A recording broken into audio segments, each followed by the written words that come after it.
Conor McGregor drops 2 dates on his Instagram story with 2 opponents that he'd like to face. I know this has been spoken about a lot a number of times since his features as a coach on The Ultimate Fighter, with the likely outcome that he would face against Michael Chandler. But here we are 6 months later and we're still waiting on his return. Hey, I'm not surprised, motherfuckers. So let's take a look at what the Notorious had to say.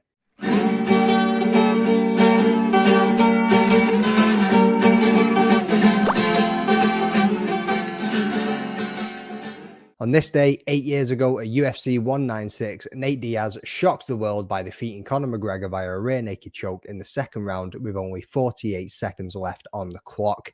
Let's take a quick look at this iconic finish. The right hook, and another left, and again with the combination. And Conor looks for the takedown. The guillotine. Diaz trying to finish with a submission. He's got it. Couldn't do it. He's Conor trying to get out of it. Conor's in serious trouble. 1 minute on the clock. Diaz gets the out. My goodness. Now he's got the back. Now. That's it. He's got the check. Nate Diaz. He's done it. Nate Diaz beats Conor McGregor. Oh my goodness. What a night, ladies and gentlemen. What a night. You just shook up the world. How's that feel? Hey, I'm not surprised, motherfuckers. So I remember sitting there with a group of friends watching this, and literally only one dude in the room that was rooting for Nate. And by God, did he let us all know about it once he sunk that choke in and got the finish against Conor McGregor. But anyway, fast forward 8 years and Conor drops a reply to a fan on his Instagram story. And the fan wrote, "When's your next fight going to be?" Conor replied saying, "Still holding hope for June 29th. Lack of action on it, however, is now causing lack of enthusiasm. I need a decision soon. I am the most tested athlete under this new regime, yet no date to fight. This game is a bit lackluster also at present, which isn't helping, and I hope these next few cards pop and I get a date. Eliminate distractions and begin real work towards it."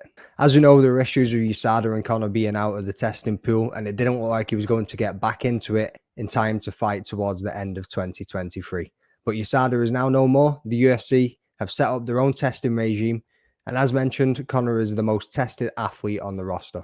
So what's the holdup? He mentions the game is a bit lackluster at the moment, even though we're about to have 2 of the biggest cards people have ever seen to take place, and maybe the UFC are waiting on a crazy moment to announce it. Another fan wrote and asked him, "Conor, we want to see you and Diaz trilogy. Make it happen." Conor replied to this by saying, "I wish for this on Mexican Independence Day in the Sphere.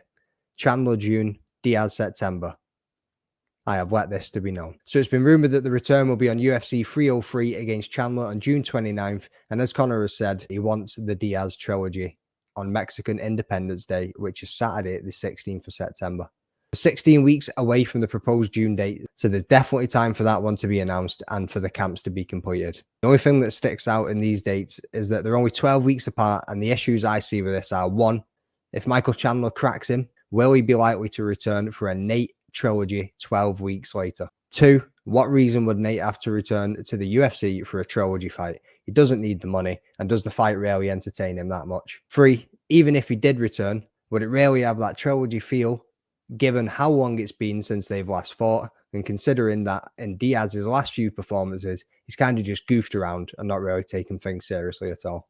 These are just my thoughts on the matter, and Nate did say back in August last year that he did think the Chandler fight wouldn't materialize and that he would fight McGregor, saying, "It would be cool if we got back in there though and handled some shit.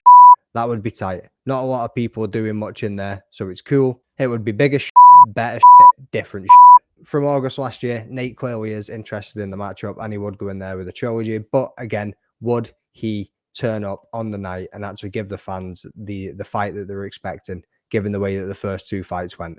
Drop your thoughts and opinions in the comments below. Make sure that you subscribe for future content, and I'll catch you next time. Peace. What's going on, people? Arnold Allen here. Make sure you subscribe to the Rambling Dad podcast. Keep up to date with all his MMA content, fight breakdowns, interviews and all that stuff. Give him a follow, give him a subscription, and yeah, get over there.